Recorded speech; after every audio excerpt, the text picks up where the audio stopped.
Magpapatupad pa rin ng blended learning at shifting classes ang ilang paaralang may malaking populasyon, habang umaasa naman ang mga nasa senior high school na mas magiging epektibo ang bagong senior high curriculum. Yan ang ulat ni Vel Custodio. Senior high school na si Biana ngayong balik eskwela. Inaasahan niya na magiging epektibo ang pagtuturo sa bagong senior high school curriculum. And I'm expecting po sana smooth and successful yung maging subject plans, new curriculums, and new plans po ng advisors namin para sa amin. Excited na rin si Wendy ngayong pagsisimula ng bagong school year. Natulog po ko ng maaga kagabi, tapos nag-ready po ako ng mga gamit ko kagabi. Tapos gumising po ako ng umaga para makapasok po ng maaga dito. Pina-expect ko po na may makilala po akong bagong mga kaibigan at mag-explore pa po ako sa mga bagong skills na. All systems go na ang Batasan Hills National High School sa Quezon City ngayong balik eskwela. 15,000 enrollees ang papasok ngayong school year sa nasabing paaralan na isa sa pinakamalaking populasyon sa Metro Manila. Ipinatutupad pa rin ang blended learning system at shifting classes upang makontrol ang dami ng mag-aaral at matiyak na matutukan ng mga estudyante. 3 araw on-site ang mga junior high school students, habang 2 araw naman online.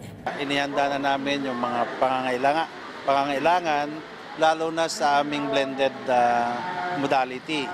So nag-establish na kami ng mga learning hub, naglagay na rin kami ng LMS, at tinataas pa namin yung aming internet capacity. Namahagi naman ng laptop ang Department of Education at LGU para sa mga estudyante at mga guro sa Batasan Hills National High School.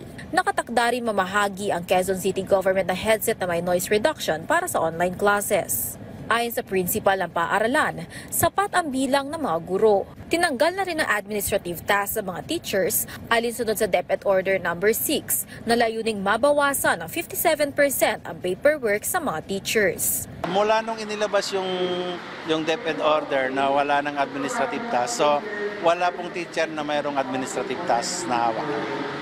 So full-time talaga sila sa teaching. Samantala, positibo naman ang naging reaksyon ni ACT Teachers Party List Representative Franz Castro sa aksyon ng pamahalaan na pag-hire ng bagong mga guro. More or less 60,000 ang mga teachers. So, it's good na merong 20,000 na mga teachers na i-hire. This year, sana nationwide at mapunan yung lahat ng pagkukulang sa mga probinsya. Kasunod ito ng direktiba ni Pangulong Ferdinand R. Marcos Jr. na palakasin ang sektor edukasyon at pataasin ang manpower sa mga pampublikong paaralan. Vel Custodio para sa Pambansang TV sa Bagong Pilipinas.